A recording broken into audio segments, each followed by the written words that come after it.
entrando no estudo bíblico, né? Como ser guiado pelo Espírito. Estamos na página de número 12. Se você quiser acompanhar aí, tá bom? Semana que vem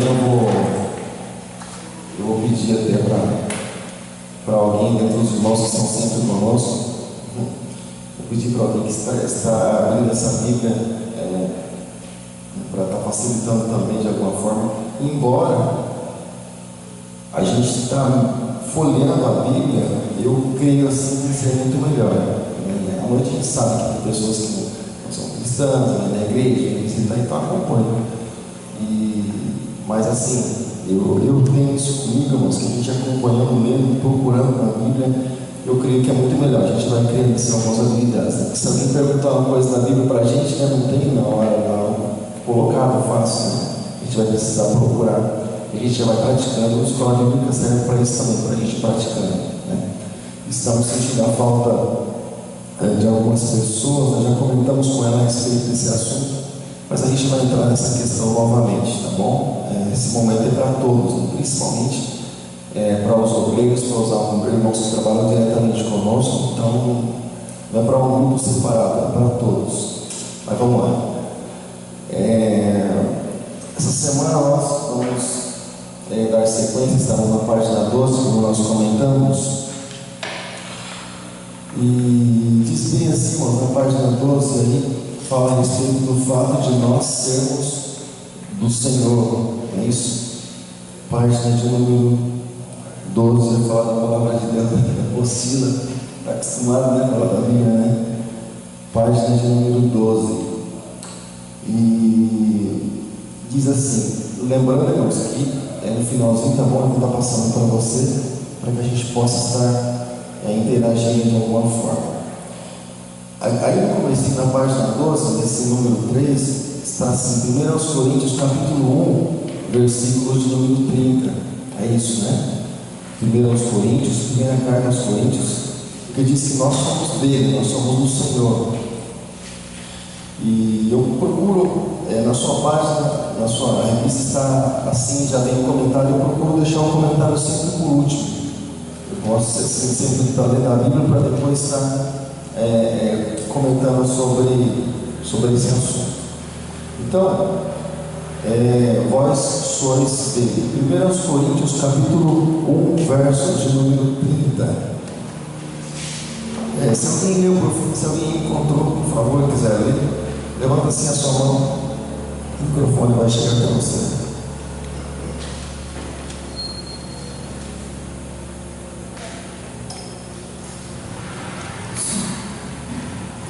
Porém, Deus uniu vocês com Cristo Jesus e fez com que Cristo seja a nossa sabedoria.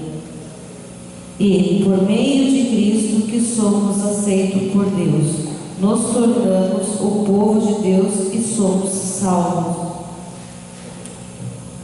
Amém?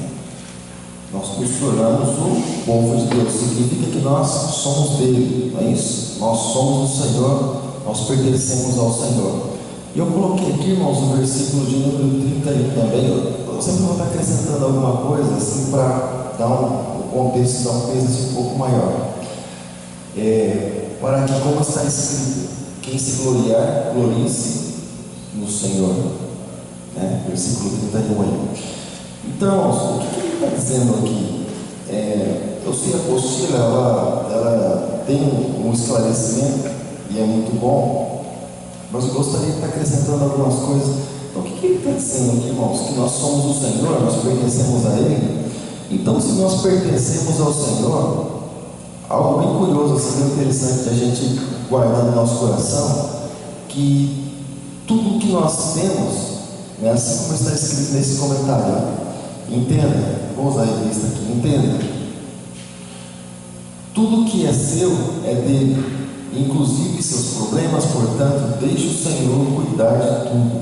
Ele é competente. Eu vou trabalhar um pouquinho em cima desses comentários aqui. De repente alguém pode perguntar assim, irmãos, puxa vida, estamos na página 12, a minha preocupação não é essa, que página nós estamos. A questão é se nós estamos entendendo aquilo que nós estamos lendo ou estudando. Isso para mim é o que assim vale a pena, né? Que a gente procura estar valorizando. Então, se nós somos dele, se nós pertencemos a ele, inclusive aquilo que nós temos de alegria, mas também aquilo que nós temos de dificuldade das nossas vidas, se somos dele, então tudo é dele. Não tem coisas que são ligadas assim ao Senhor. A questão é que muitas vezes nós queremos resolver aquilo que não compete a nós, pertence ao Senhor. Se as nossas alegrias são deles, nossas vidas também, nossos problemas também. É difícil a gente realmente fazer essa entrega. Como nós sempre comentamos, né, nós muito pouco conseguimos controlar, mas queremos estar sempre com o controle na mão, né, imaginando que a gente tem o domínio das coisas. Mas enfim, então, se nós somos dele, significa que nós não temos direito, é isso? Então, existe um louvor que ele é tão antigo, bem antigo. Quando eu cheguei na igreja, que eu estava esse louvor, esse cântico que diz que meu direito é de não ter direito algum. O teu querer é tão somente meu querer, para isso bem minha palavra. Então, é uma coisa assim, abrindo mão, né, do direito, abrindo mão da sua própria vida, abrindo mão daquilo que tem, abrindo mão daquilo que é isso? Então, falando a respeito de direito, quando nós não temos direito nenhum, algumas pessoas já foram demitidas da empresa, né? Talvez aqui creio que não, mas por exemplo, aquelas pessoas que são demitidas da empresa por justa causa, ou seja, elas saem sem direito nenhum. A causa nem sempre é justa, mas assim, são impostas assim, a pessoa sai sem direito nenhum. Então ela sai dali, irmãos, ela não tem benefício nenhum, ela simplesmente sai como ela entrou no período da manhã. Se recebeu o pagamento ontem, é alguma coisa, né? Senão ela simplesmente sai da mesma forma. Então ela sai lisa, sai sem poder acionar nada, sem recurso nenhum, sem direito nenhum. Então, possivelmente, né, ela se torna dependente de alguém ou de alguma coisa para ela conseguir o próximo recurso. Então, quando nós falamos de alguém sem direito, significa que nós também partimos por esse processo de dependência, porque nós mesmos não temos recurso, né? Lembra que nós comentamos há um tempo atrás o fato de Jesus ter colocado nós como luz do mundo, lembra? Então, não luz porque nós temos a nossa própria luz, de forma nenhuma. Mas, imaginando como os homens aí, os mais sábios dizem que a lua não tem luz própria, mas o brilho do sol faz com que ela venha refletir e ela passe a ter sua luz. Assim também em nossas vidas, não temos luz própria, porém a luz que o Senhor ele deixou em nós, vocês são a luz do mundo. Então ele disse que não, ele acendeu algo em nós a partir do momento que nós temos dele. Então a presença do Senhor faz com que nós tenhamos essa luz, né? Mas ela não vem de nós, né? Então, nós passamos a ser dependentes dele, dependentes do Senhor, não é isso?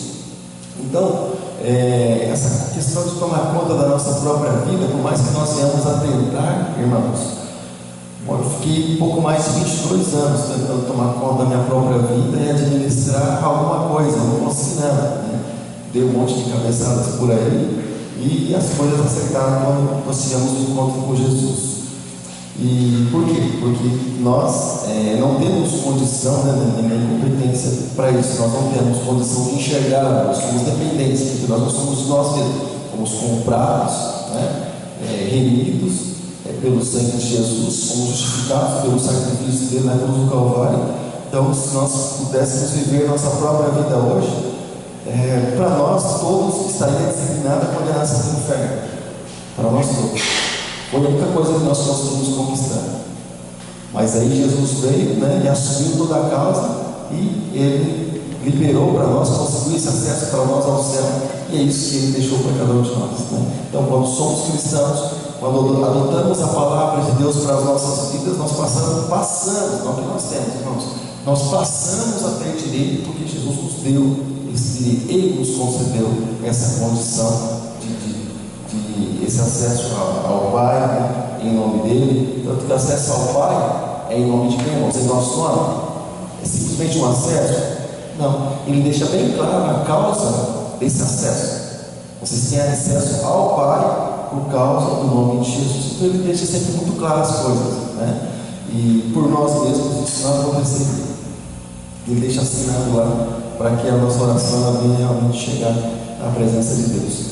Então, a nossa vida, ela não pertence a nós, né, por causa dessa entrega que um dia nós fizemos. Bom, quem não fez essa entrega um dia, né, tem algo esperando lá na frente também. Então quando algum cristão diz da minha vida, cuido eu, né? Ou eu tenho o meu jeito, eu tenho o meu modo, eu sou assim mesmo, eu não mudo dificilmente como poderia, né? Por exemplo, irmãos, eu sempre dou um exemplo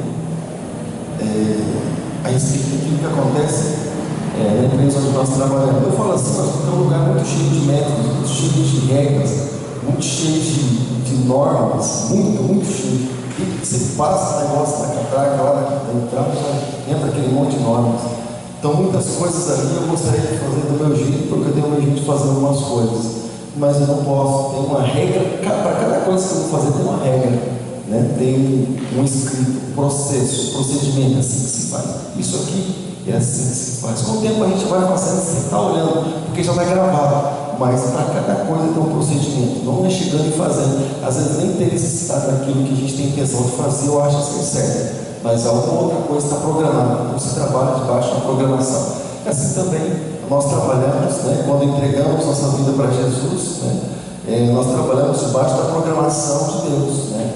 Programação de Deus, olha, ela está aqui, ó, a Bíblia Sagrada. A programação de Deus está aqui, se quiser ver o que Deus programou para as nossas vidas. E a revelação da programação de Deus, ela vem também através do Espírito Santo. Ele é que vai conduzir as coisas como elas são, como Deus ele tem programado, tá bom? De repente, irmão, você pode pensar assim, puxa, achei que essa coisa de ser guiado pelo Espírito, achei que fosse algo mais interessante, um negócio assim, mas... Irmãos, eu creio que essa revista, que essa apostila, aliás, ela vai falar assim, um pouco a respeito da nossa vida.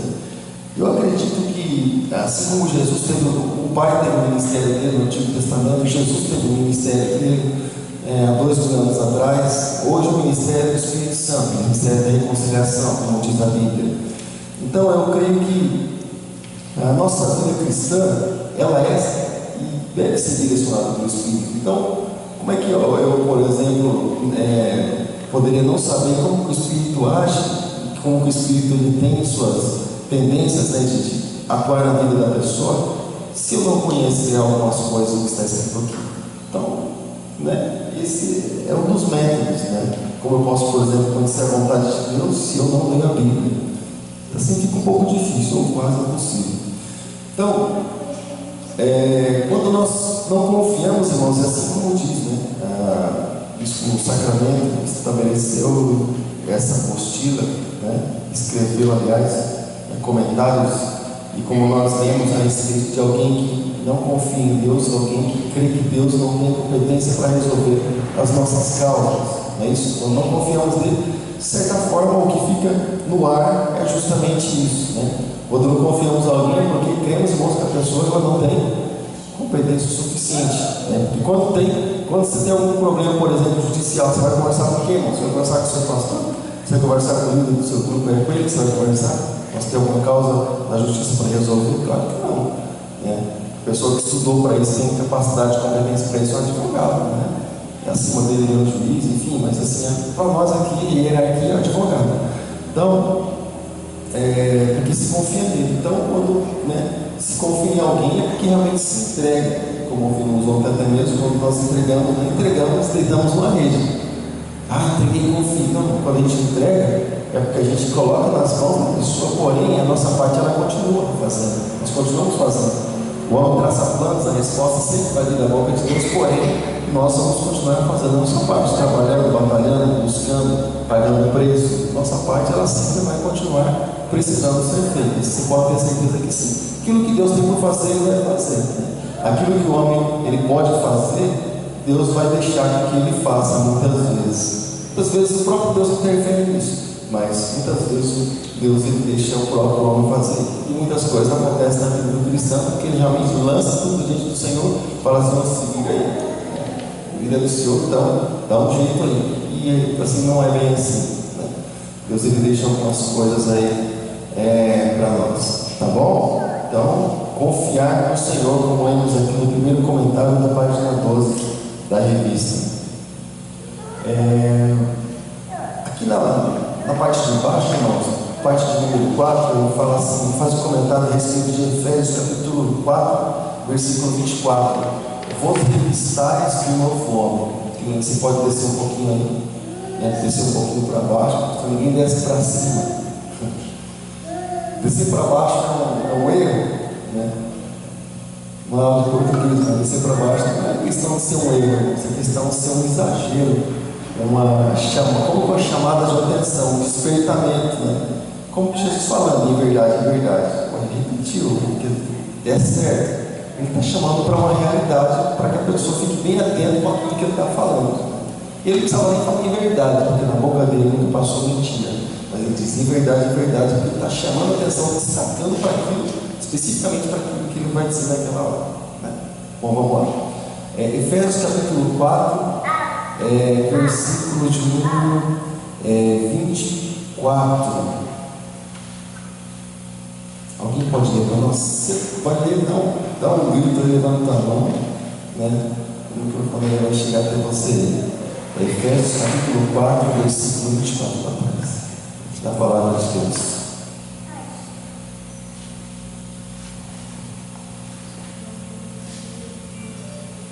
E vos revistais do novo homem, que segundo Deus é criado em verdadeira justiça e santidade.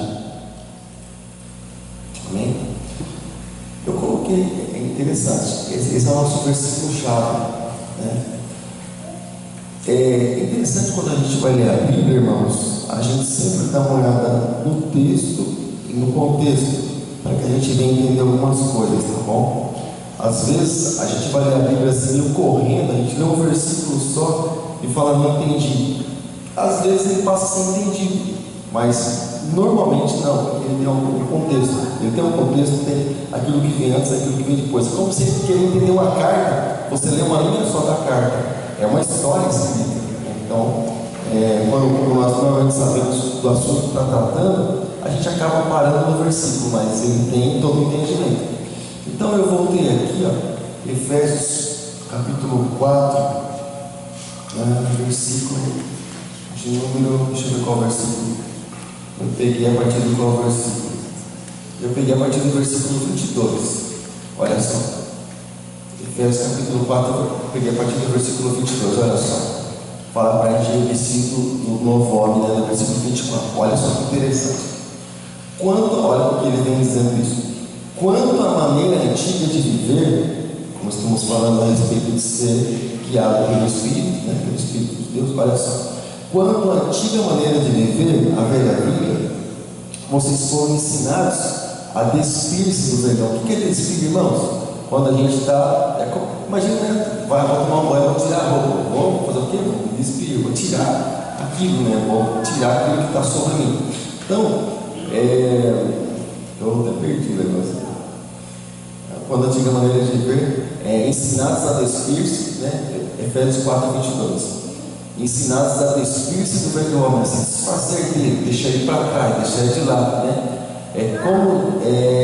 Vem a questão do se corromper. Por que ele está falando isso, irmão? Porque o velho homem, a velha natureza, ele faz com que a pessoa ela venha se corromper, ela venha a praticar atitudes assim que atrapalham, na verdade, que venham a ferir os princípios de Deus, a despir-se.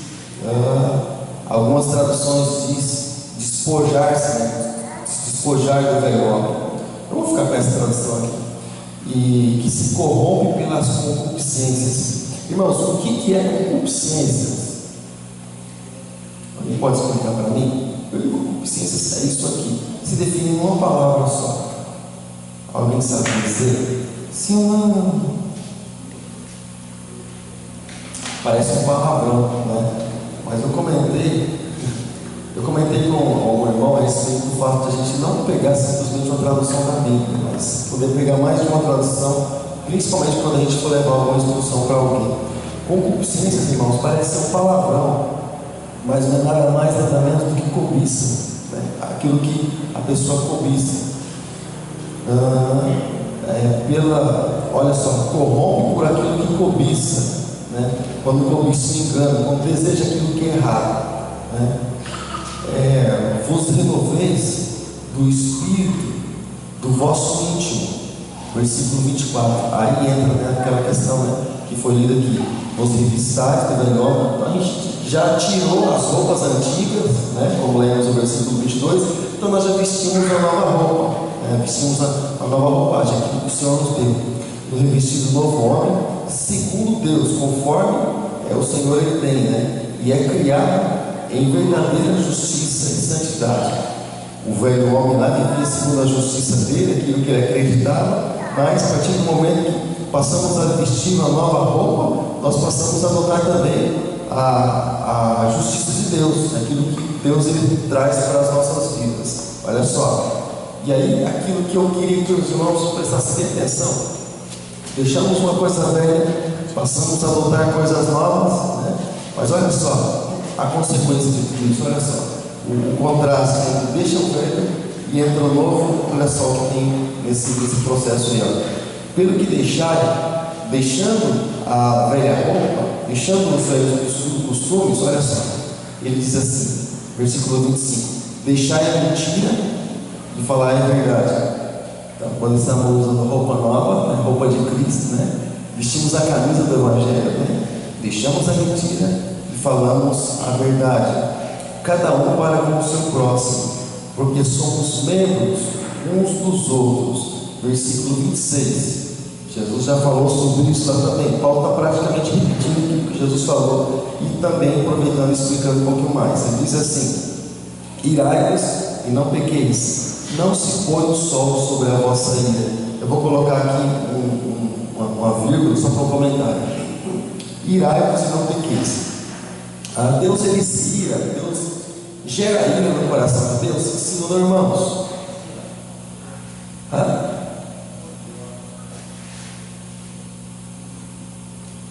Sim ou não, irmãos? Silêncio, parece que estamos no Santo Antônio, velando alguém. Misericórdia, o sangue de Jesus tem poder. Fala alguma coisa, mexe com o zóio, balança, requebra, levanta a mão, faz um barulho, fala um aleluia, pelo menos para alegrar o ambiente, irmãos. Como é que é? Deus, ele se ira.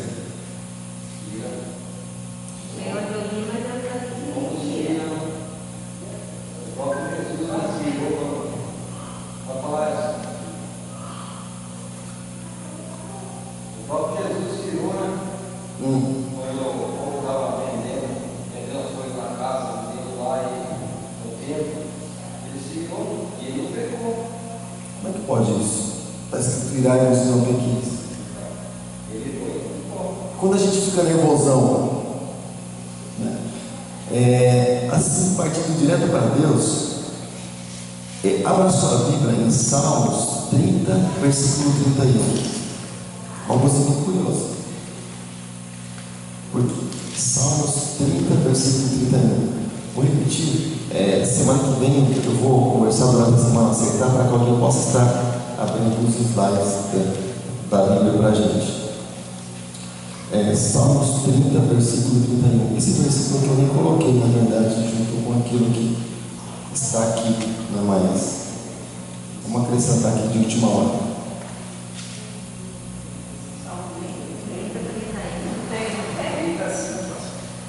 35. Então foi uma referência errada, informação errada. O que diz aí? Chega o microfone lá, por favor.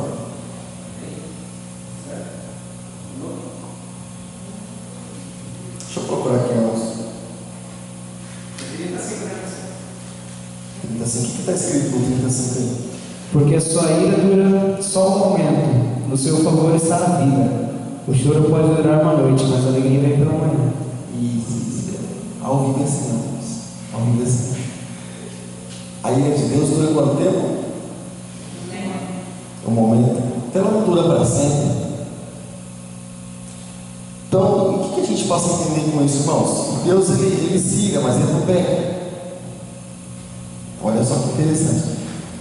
Por que a ira do homem, irmãos, ela gera o pecado? E aqui, ó, em Efésios, tirei daqui de Efésios, mas olha só. Em Efésios, quando a gente está lendo, no capítulo 4, Efésios, capítulo de número 4, está aqui no versículo de número 25, quando a gente estava lendo. Efésios capítulo 4, versículo 25, olha aqui: irai-vos e não pequeis. Por quê, irmãos? Porque a justiça que existe dentro de cada um vai se revelar através da ira. Então, a justiça perfeita existe no coração de Deus. Deus, ele se ira, porém Deus não há pecado. Mas quando a ira, ela parte de nós, dentro de nós, por nós mesmos, não existe justiça. Até o livro de Provérbios, e aí dá legalidade ao pecado, porque a gente passa a fazer justiça com as próprias mãos, da nossa própria maneira. Por isso que o livro de Provérbios, até com relação à correção de filhos, ela pede para que a gente não venha corrigir os filhos no momento de ira, no momento em que nós estamos irados, porque vai dar ação, pecado, a coisa errada, vai acontecer coisa que não deveria. Então, irai-vos e não pequeis, porque a ira é uma linha estreita para que o pecado venha entrar, né? Não se põe o sol sobre a vossa ira, ou seja, acerta aquela coisa no tempo que você pode, né? Não deixe passar de um dia para o outro. Olha só, porque caso contrário, olha só, versículo 27, não deis lugar ao diabo, ou seja, significa que a ira que o pecado que entra dentro da pessoa através de uma ira dá legalidade a Deus, irmãos? Dá legalidade ao diabo. Então continua dizendo no versículo 28, aquele que furtava, não furte mais, antes trabalhe fazendo com as mãos o que é bom, para que tenham que repartir com o que tiver necessidade. Não saia da sua boca nenhuma palavra torpe, uma palavra esquisita, nenhuma palavra de maldição, nenhuma palavra até mesmo. Alguém tem um dicionário, procura, fazendo um favor, expressão torpe, se o seu dicionário é um dicionário cristão, tá bom? Vai procurando aí. Não saia da sua boca nenhuma palavra torpe. Ou se você tem a linguagem de hoje, você tem a linguagem de hoje, né? Fazer mal. Fazer mal, expressão, você tem linguagem de hoje também. Fazer mal aos outros. E quando a gente fala em mal, irmãos, quando a gente está falando em mal, a palavra mal é como que fosse uma abreviação de obra maligna para alguém, tá bom? Fulano é mal. É como que uma abreviação de obra que vem, né? Então, olha só, alguma coisa ruim.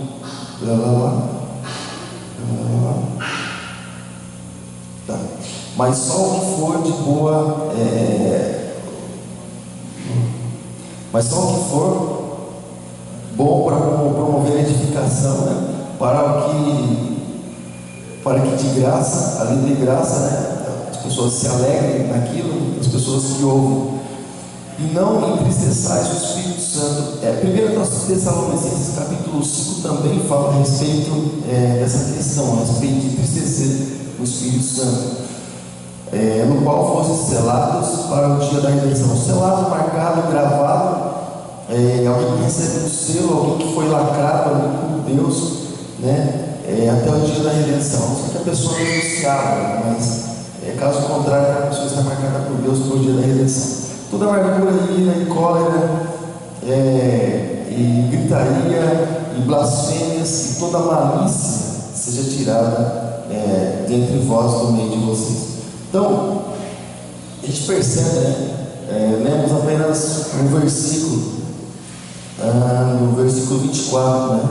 A respeito do revestimento do velho. Então, quando a gente se reveste do novo homem, deixa o velho de lado, se reveste do novo homem, a gente percebe que a gente fica livre de um monte de coisa, principalmente do lugar, né, pelo fato de ter sido o lugar onde nós saímos, né? Então, revestimento também, irmãos, quando falamos em revestimento, ele trata também, irmãos, de uma capacitação, né? Vamos dizer assim, de uma autorização. Quando alguém está revestido, ele tem uma autorização, mas também autoridade para alguma coisa. Revestimento, ele lembra também uma cobertura, ele lembra uma proteção, né? O revestimento nos faz lembrar isso. Significa colocar uma roupa nova na pessoa, assim como ele comentou aqui no versículo. Quando, irmãos, é interessante que a roupa, quando nós vestimos, eu sei que ele fora tem um julgamento errado, fora tem um julgamento errado, mas a roupa que nós vestimos não é um julgamento correto. Mas principalmente ali fora, ela gera um certo impacto, ela faz com que a pessoa ela seja vista de uma forma diferente. Quantos irmãos já vieram de terno para a igreja, tiveram a oportunidade de estar andando assim a pé, na rua, vestindo assim terno, com a Bíblia na mão? Quantas pessoas já fizeram isso? Ou quantas pessoas já pararam, ou já foram a algum lugar assim, vestido dessa forma? E quando você vai, por exemplo, de chinelão de dedo, bermuda e camiseta, bonézinho na cabeça virado para trás, como que alguém é visto, irmãos? Né? Que diferença, que impacto que gera isso? Como que alguém é visto? Você acha que faz diferença isso? Não? Como que a gente é tratado? Claro que o tratamento das pessoas aí fora, né? Mas quando a gente fala a respeito de investimento, né? Quando a gente vai olhar para a Bíblia, não é questão de acepção, hoje não é julgar de forma errada. Mas quando nós olhamos para a Bíblia, nós falamos de revestimento. E nós falamos dessa vestidura. Quando nós olhamos para a roupa dos sacerdotes, eles tinham toda uma vestidura, eles tinham todo um equipamento, todo um traje que eles utilizavam para eles entrarem em determinado lugar. Né? Então, isso, claro, tem tudo, é uma sombra, uma representação, claro. Mas assim, faz toda a diferença. A maneira que nós nos vestimos, sim, claro que faz diferença. Né? Assim, as pessoas elas vão nos ver, elas vão nos respeitar ou não, assim no mundo espiritual. Né? Quando nós entramos no mundo espiritual, por exemplo, vamos orar por alguém, dependendo da situação, é um pouco mais complicado, mas e aí? Essa roupa, essa vestimenta vai fazer diferença para nós justamente naquela hora. Naquela hora. A gente sabe quando a gente está em vergonha, a Bíblia diz, né? Para que não apareça a sua nudez, a gente precisa vestir trajes decentes. Né? Falando de decência na palavra de Deus, trazendo isso para o espiritual, espiritualmente falando, a gente sabe se a gente está legal para fazer ou não está. A gente está bem para fazer realmente, ou tem alguma coisa assim que acaba nos impedindo, mesmo sabendo como fazer, mas nos sentimos inseguros. Então, o traje espiritual é justamente isso. Traz justamente essa segurança para nós. Né? Essa segurança para nós de como estamos em Deus, como estamos em Cristo Jesus. Né? Sempre quando vestimos essa roupa, nós recebemos, né, algo da parte de Deus, uma gratificação, recebemos essa segurança, como nós falamos, né? E isso acontece no mundo espiritual. Agora eu vou passar para você, irmãos. Tem um versículo que a gente vai nós acabamos separando, mas vou passar para você, daqui a pouco a gente vai dar continuidade. A gente dá um tempo aí, irmãos, pelo menos no máximo 3 minutos para quem está comentando. E estou falando no máximo, estou dizendo que você vai ter que gastar esse tempo, tá bom? Para algum comentário, de repente, sei lá, acrescentar alguma coisa ou não, mas enfim, a gente está dando esse tempo para os irmãos. Caso não haja, a gente vai dar sequência aqui do nosso estudo, tá bom? Para que não fique só aqui. Sim ou não? Sabe aqueles caras lá aquele negócio que dá valor lá, o pai vai ensinando valor lá, sabe? Ele é 1, 2, 3, não, simbora. 1 Coríntios, capítulo 2, versículos do 14 ao 16. 2 aos Coríntios, capítulo 2, aliás, perdão, 1 aos Coríntios, capítulo 2, primeira carta que Paulo escreveu a direcionada à igreja de Corinto, capítulo 2, versículos 14 ao 16.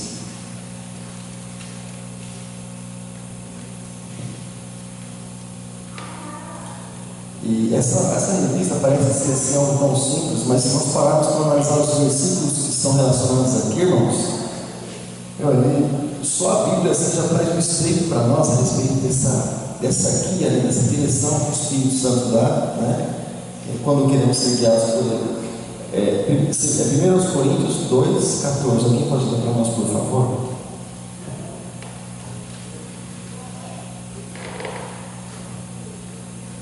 Ora, o homem natural não compreende as coisas do Espírito de Deus, porque lhe parecem loucura, e não pode entendê-las, porque elas se discernem espiritualmente. Mas o que é espiritual discerne bem tudo, e ele de ninguém é discernido.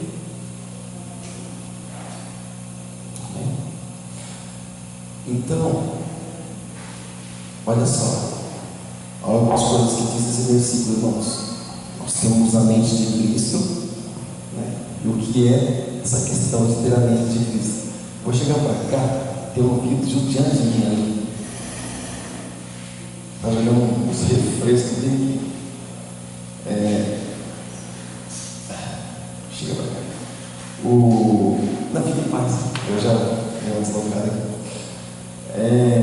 Então, o fato de ter a mente de Cristo, né, consiste, irmãos, em fazer a obra do Pai. O que Jesus fazia, irmãos? O que ele disse? Qual é o meu alimento, minha comida, minha refeição? Do que eu sou sustentado? Por que eu sou sustentado? Ele dizia: fazer a obra do meu Pai. Isso sustentado, ele dizia, isso sustenta. Ele era alimentado e sustentado por isso, né? Consiste, irmãos, em abençoar as pessoas e alcançar pessoas para que elas sejam salvas. Jesus era um evangelista também. Ele também fazia essa obra. É isso? Nós podemos ter a mente de Cristo, irmãos? Pensar parecidos com Jesus. Nós podemos pensar parecidos com Jesus, né?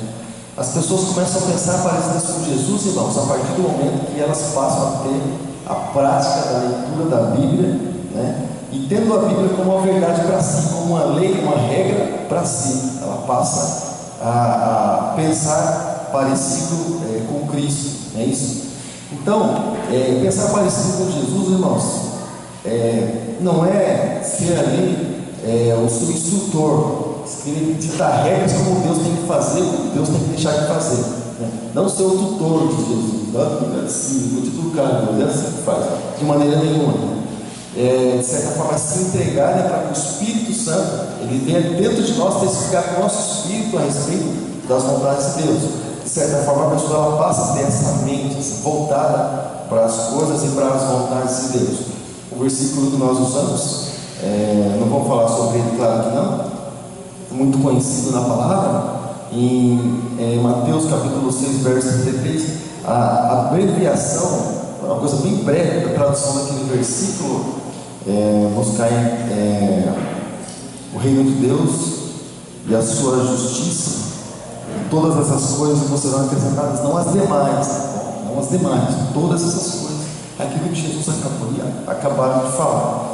E reino de Deus, justiça. O que é o reino de Deus? O que é a justiça de Deus, irmãos? É a vontade de Deus.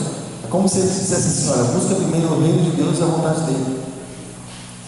Outras coisas Deus vai acrescentar na tua vida. Faz aquilo que ele mandou, mas ele vai acrescentar. Fica tranquilo, fica em paz. Necessidade tua, ele vai cuidar, ele vai dar um jeito. Então, consiste justamente nisso. Então, quando a pessoa ela tem ali, né, a mente de Cristo, né, aquilo que está em nosso espírito e não na nossa alma, nosso espírito. Por quê, irmãos? Porque o nosso espírito, independente de para onde o corpo vai, irmãos, o espírito volta para Deus, que deu. Eclesiastes. A alma é que vai prestar contas, né? Se para condenação, a alma vai prestar contas junto com o corpo, vai ser condenada por toda a eternidade. Mas o espírito que temos da parte de Deus é assim, a alma é algo assim, vamos chamar de algo vago, que precisa e tem necessidades. A carne pende para os lados do corpo, porque das coisas da vida, porque foi feita dessa natureza, o corpo foi revestido dessa massa de carne. Mas Deus também nos deu um espírito, que também nos leva a sentir necessidade de adorar. E precisamos dar legalidade, dar uma razão, né, para esse espírito adorar realmente a Deus verdadeiro. Mas também entendendo. Só tem uma que faz aquilo que é bom, aquilo que não é bom, e vai para um lado, volta para o outro. Tem pessoa que não tem Deus. Mas quando ela realmente sente necessidade de que aquilo que ela buscou na vida dela não é o suficiente, aí ela olha para cima, entrega a vida para Jesus, aí ela recebe algo a mais da parte de Deus. Aí ela recebe o Espírito Santo. Então é o Espírito Santo mostrando as vontades de Deus, o Espírito do homem querendo esse Deus, e a carne dificilmente vai ter legalidade para alguma coisa, e a alma vai se sentir satisfeita, tá bom? Então fica assim. Até aqui tudo bem?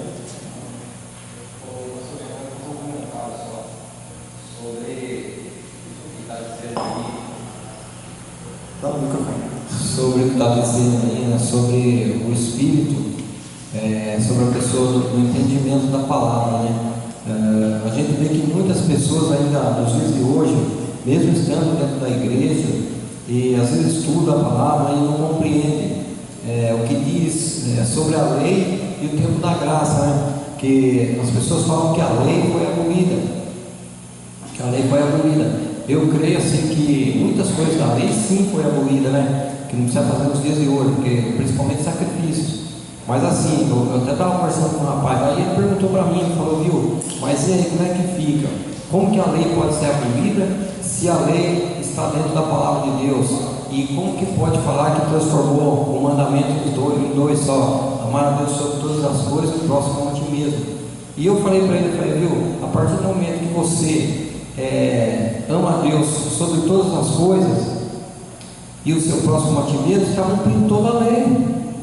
Está cumprindo toda a lei. Porque às vezes falta discernimento, porque a pessoa não tem o Espírito Santo de Deus para entender a palavra, né? Porque quando a gente lê a palavra sem pedir direcionamento a Deus, a gente não vai conseguir entender, né? Então eu disse para ele, eu falei, viu, mas por que transformou em dois?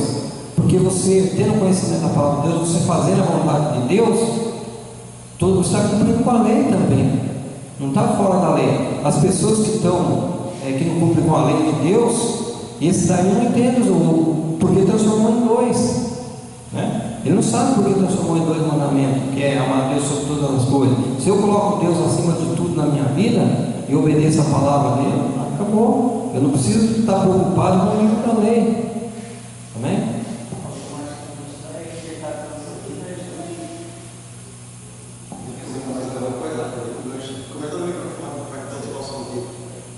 Porque se você tem o conhecimento, se você ama a Deus sobre todas as coisas, o que vai acontecer? Você não precisa estar lá, porque você não vai matar, você não vai roubar, né? Você vai cumprir com a lei terrena também. Que eu estava comentando com ele, eu falei, é simples você entender. Você tem o conhecimento da lei. Se você entrar na casa de alguém e roubar, o que vai acontecer? Você vai ser preso, não tem outro jeito, porque você está descumprindo a lei. E com Deus é a mesma coisa. Se você não cumprir aquilo que está na palavra, a sua condenação vai ser séria, não tem outra forma, né? Aí ele até disse para mim que o cristão pode ir no baile, pode dançar. Eu falei, não, está errado. Eu falei, se o próprio Jesus disse que nós somos o sal da terra e luz do mundo, né? Então como que você pode ir no baile dançar? O que o povo vai falar de você? Aí você está descumprindo com a lei de Deus. Então, irmãos, às vezes falta entendimento. A gente vê até mesmo pessoas de porta em porta pregando o evangelho, mas eles não têm um discernimento espiritual, eles não concordam que o Espírito Santo de Deus é a terceira pessoa de Cristo, né? Fala que é uma força ativa ali, não é assim. O Evangelho de João diz que é a terceira pessoa de Cristo. Então essas coisas a gente precisa entender, né, na palavra de Deus, para que o inimigo não venha roubar aquilo que Deus colocou no nosso coração. Amém? Está aqui tudo bem, meus irmãos?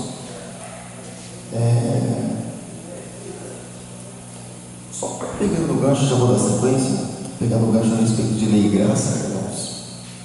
Talvez onde você encosta, talvez você ouça alguma coisa diferente, mas a base para nós é a Bíblia. Então, a lei, ela se encerrou ou não se encerrou? Irmãos, quantos acham que a lei acabou? Quantos acham que a lei continuou? Então tá. Abra sua Bíblia em Romanos capítulo 8, capítulo 10, verso 4. Romanos capítulo 10, verso 4.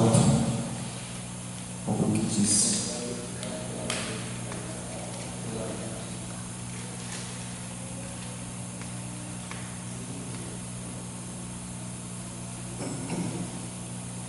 Romanos capítulo 10, verso de número 4. Você encontrou? Sim. O que diz aí? Se alguém puder ler para mim, por favor.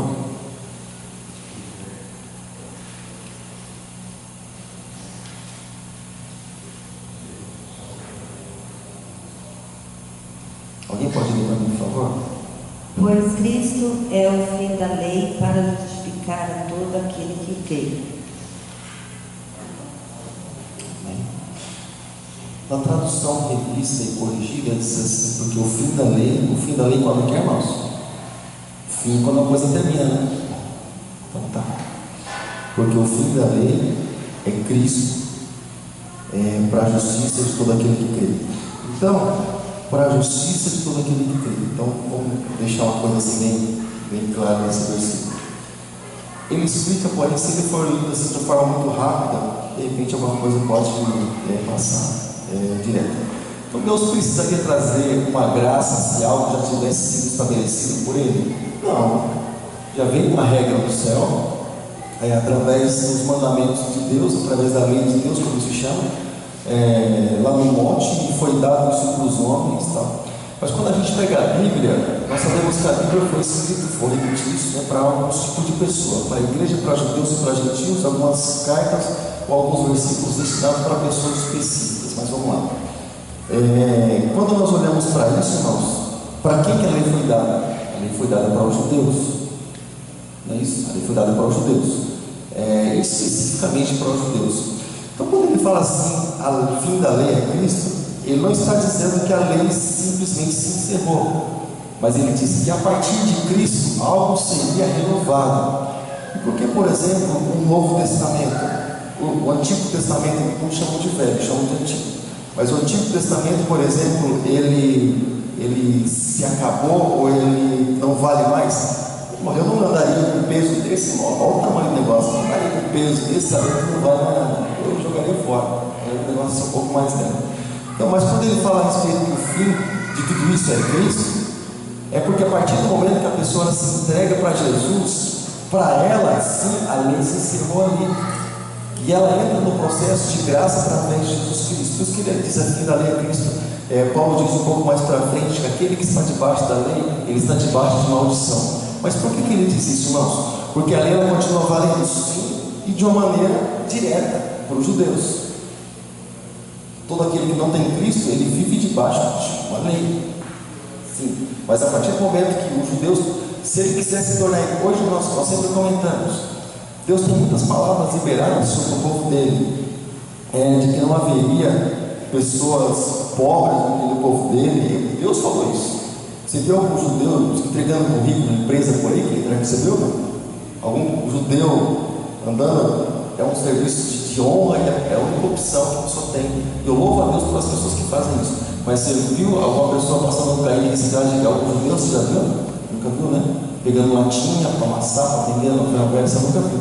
Deus disse para o povo judeu: nunca haverá um necessitado, um pobre no meio do seu povo. E não há. Judeu é empresário, qual coisa ele é. Então é uma liberação de Deus para a vida dele, eu sei disso.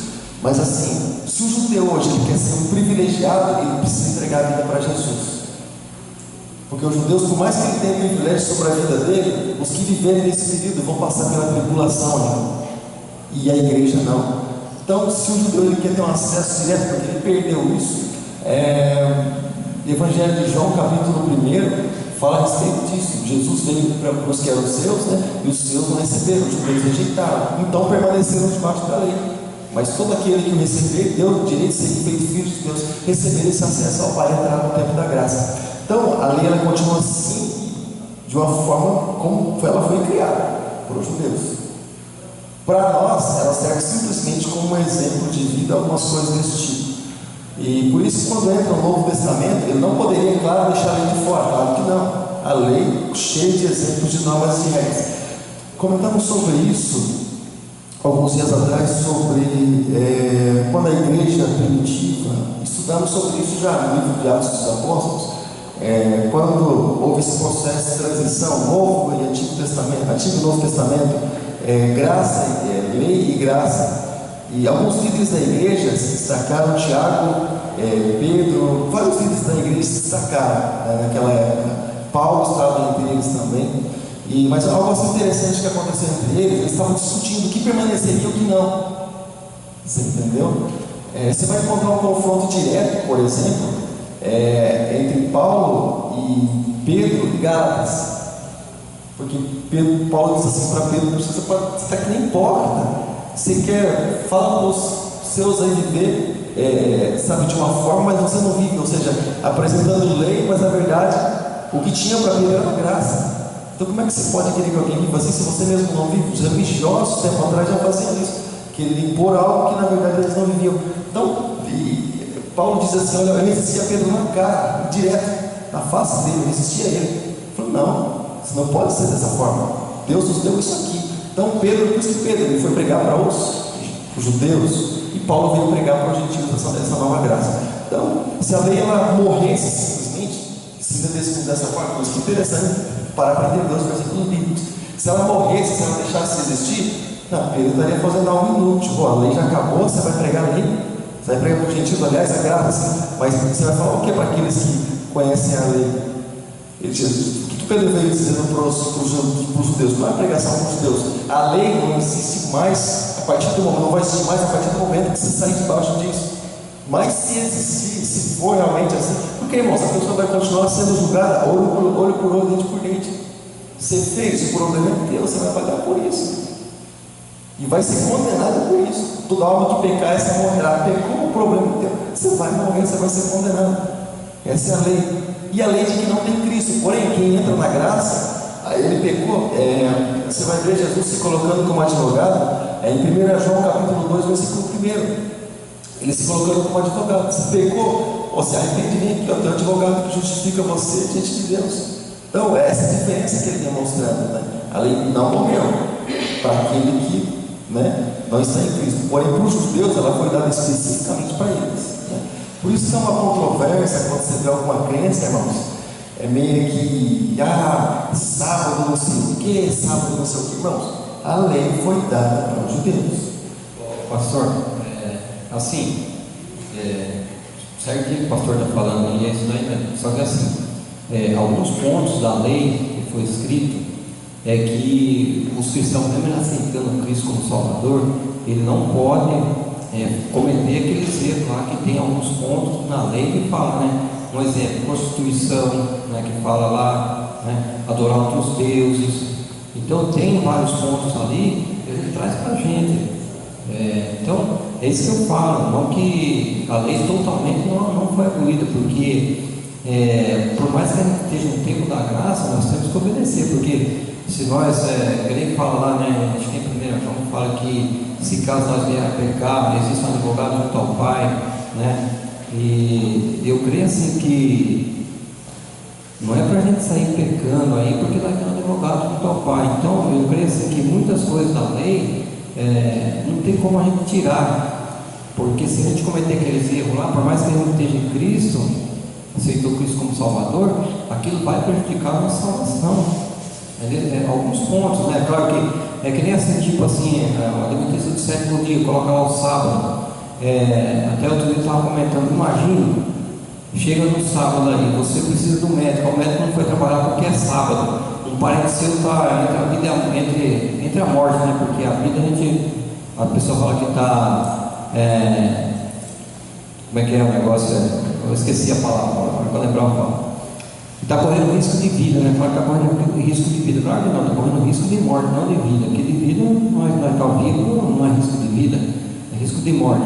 Então a gente vê, se acaba a energia, os eletricistas não estão trabalhando no sábado, porque é sábado, como vai ficar os pessoal que estão doentes no hospital, precisando de oxigênio, coisa que necessita de energia, né? Então tem tudo isso daí para ver. Então, outro dia eu estava comentando com uma adventista do sétimo dia, eu falei: você imagina se um parente seu fica doente, você vai lá no médico lá, o médico não foi trabalhar porque é sábado, seu parente vai morrer porque o médico não foi trabalhar, né? Então tem coisas que a gente trazendo para os dias de hoje, a gente vê que realmente não tem como deixar a lei. O pastor está falando que na lei de Moisés, aquela pessoa que matava, o que acontecia com ele? Ele era morto também, isso é a lei, né? Ele era apedrejado até morrer. Se cometesse adultério, ele era apedrejado até morrer.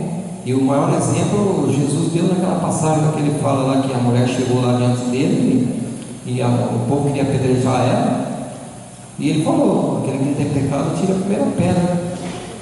Quando ele olhou, não tinha ninguém mais. Então alguns pontos sim da lei eu creio que foi abolido para que a gente obtenha a salvação. Agora o povo judeu não, tem muitos deles que não aceitaram Cristo. É claro que eles ainda vão muito pelo tempo da lei, mas está certinho, o pastor está falando isso aí mesmo. Mas justamente isso, os líderes da igreja no livro de Atos, justamente isso, eles sentaram para discutir o o que permaneceria, o que não permaneceria. Justamente isso.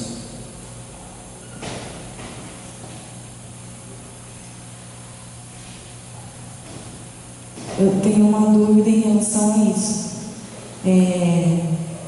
No caso, a Bíblia diz que a lei não existe mais para nós, que fomos justificados em Cristo.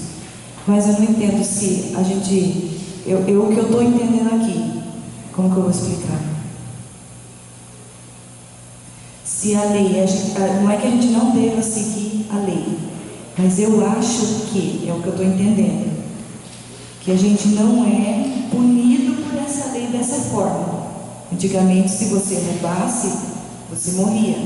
Hoje você é justificado em Cristo. Então acho que não é que mude a lei, mas muda a punição da lei. Não sei se eu estou conseguindo me expressar.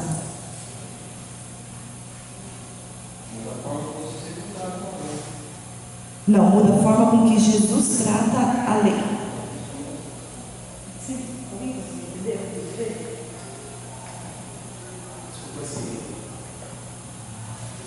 Bom, eu acho que, já que entrando nesse assunto, ela foi reformulada a lei, né? Eu acredito que ela foi reformulada, ela foi revista, igual o pastor disse que Paulo e Pedro tiveram então um conflito com isso.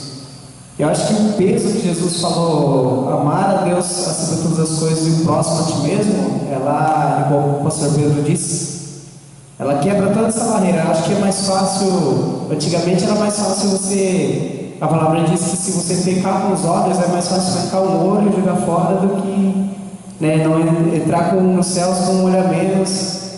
Se você pecar com a mão, arranque a mão fora. Essa é a lei antiga. E acho que mudou sim. Se você amar a Deus acima de todas as coisas e o próximo a ti mesmo, essa palavra é bem mais forte que isso. Você sabe que o que está em jogo ali não é apenas um olho, uma mão, mas é a sua vida, é a vida eterna. É que eu digo assim, nessa questão de que antigamente a lei era lei imposta e você tinha, você ia pagar por aquilo daquela forma. E depois que Jesus veio, não que você não vá seguir a lei, mas vamos dizer assim, o que você tem que fazer é diferente. Por exemplo, antes você matava, você era morto. Agora com Jesus, você não é que você vai matar e vai ficar por isso mesmo. Só que se você se arrepender, creio eu, né, de acordo com a palavra, que se você se arrepender de todo o coração, Jesus ele vai e livra você desse pecado. Eu acho que é aí que muda. Não que você não deva mais seguir a lei, mas é sobre o que, a partir do que você fez, a consequência será outra. Entendi dessa forma, não sei se está correto. Então, com relação a isso, vou fazer esse comentário que a gente vai encerrar que já é 10h07. Então acho que os irmãos vão encerrar depois. Semana que vem, pode dar vontade, os irmãos, a gente volta direto nisso, tá bom? Algumas coisas do tempo da graça, se a gente parar para analisar, elas são mais diretas e mais duras do que do tempo da lei. Por exemplo, o tempo da lei se fala muito de atitude. Da graça, até sentimentos são julgados. Deus é aquele que esquadrinha as mentes e os corações dos homens. Jesus falou assim: no Antigo Testamento o sujeito não podia adulterar. No Novo Testamento, se o sujeito desejasse a mulher ou o marido tal, o sujeito, como ele estava falando para homem, então ele falou mulher. Se o sujeito desejar a mulher do outro, ele já adulterou o coração dele. Então, ele não pecou diretamente, ele não consumou o ato, porém, ele já está em pecado. O pecado de Caim, por exemplo, ele foi gerado no coração, Deus avisou. Lá na frente ele consumou, não deu ouvidos para Deus, ele consumou. Mas Deus tinha avisado: o pecado está batendo na tua porta do coração. Ele deu crédito no pecado então. E como foi bem dito e bem colocado, é como se fosse uma divisão. Por isso que os líderes da igreja sentaram para conversar justamente sobre esse assunto. Hoje, eu sempre digo isso. Mas muitas coisas duras, por exemplo, nós vemos acontecendo, por exemplo, nesse processo de transição. Quando olhamos para Atos capítulo 5, enxergamos, por exemplo, o julgamento de Ananias e Safira, você vê que Deus deu um julgamento direto. Eles morreram por causa de uma mentira, né? Quiseram se gloriar a respeito daquilo que não fizeram, e tempo da graça. Então, hoje eu vejo algo assim muito mais complicado, porque antes o sujeito morria, o temor tomava conta do coração das pessoas, as pessoas, se rebelava, por exemplo, a rebelião de Coré, lá no deserto, a terra engoliu, pronto, mas o povo já, por um momento, pelo menos o povo já ficou com temor. Hoje não. Hoje há certas coisas e aparentemente não acontece nada no mundo físico, mas no mundo espiritual a pessoa já está morrendo. E isso vai gerar morte lá na frente se não houver um conselho. Agora, por exemplo, outra coisa que eu queria comentar, acabei não anotando vários pontos a respeito do perigo assim, da lei, da graça, aliás, é que a pessoa ela acha simplesmente que as coisas elas vão sendo conduzidas. Por isso que ele diz: não deixe pôr o sol sobre a vossa ira, porque para isso vai haver condenação se não houver conselho. Então a graça está ali para fazer os reparos, mas se a pessoa ela não entra em acerto, aí entra naquela questão da lei, porque a pessoa não passa a não ter Cristo. Se eu não ouço as direções de Cristo é porque eu não tenho Ele, porque eu não tenho Espírito Santo na minha vida. Se eu parasse para ouvir a voz dele, mostra que eu tenho na minha vida. Mas aí entra nesse processo, mostrando que a lei não acabou, mas ela entra debaixo de condenação. A lei ela não justifica, a lei ela só mostra o erro, só aponta o erro. Por exemplo, você vai dar algo bíblico, só tem o Antigo e o Novo Testamento para a pessoa ler. Eu vou encerrar com isso. Você vai dar o quê? O Antigo e o Novo Testamento, irmãos? Tá? Por que você não dá o Antigo? Entendi. Mas a lei não... Tá, entendi. A lei ela mostra o erro. Tem muitos exemplos da Bíblia assim, muito bons para a nossa vida. Porém, a lei ela só mostra o erro. Ela não mostra e não te dá um caminho. Jesus foi falando, por que Jesus foi falando do seu caminho se já tivesse decidido o caminho? Na lei. Na lei não. Muitos, né, foram achados graça ali. Porém, pessoas específicas, né? É um atrás é Noé, é um aqui atrás é Abraão, é outro lá na frente. Então, coisas específicas ali, foram pessoas de Deus realmente que largaram tudo. Você vê os heróis da fé, né? Pessoas que... Então, irmãos, a gente volta comentando segunda-feira. Segunda-feira eu vou trabalhar domingo próximo sobre isso, né? Mas é um assunto assim, bem interessante, algo muito legal. Leia, estude na sua casa sobre lei e graça. Semana que vem a gente conversa um pouco mais, tá bom?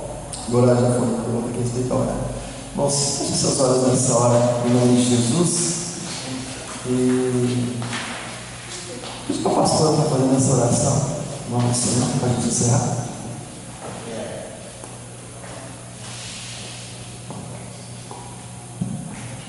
Amado eterno Deus, é motivo de alegria de podermos estarmos aqui neste domingo aprendendo a tua palavra, porque eu sei que a palavra ela salva, ela edifica, ela muda nossas vidas, ela dá um novo rumo ao ser humano que outrora estaria perdido, mas sabemos que através do Senhor Jesus Cristo encontramos a salvação. Ó Deus, abençoa, Senhor, cada lar, cada família, cada pessoa que se dispôs a vir aqui aprender da tua palavra, Deus, porque sabemos, Pai, a palavra ela não volta vazia, e por isso continua, Deus, abençoando, dando vitória por mais esse domingo, Senhor, que assim seja. Amém. Amém. Coloca a sua mão assim nessa posição. Que a graça do Senhor Jesus, que o amor de Deus, nosso Pai, que a comunhão inseparável pelo Espírito Santo de Deus esteja contigo e permaneça contigo todos os dias da tua vida, em nome de Jesus. Amém.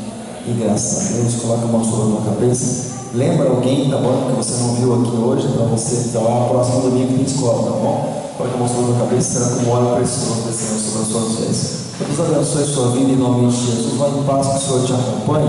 Não vai embora sem um abraço a pessoa abençoada que está do teu lado. Participa conosco do nosso cafezinho lá. Tem algo lá para a tua vida também. Em nome de Jesus, nos abençoe.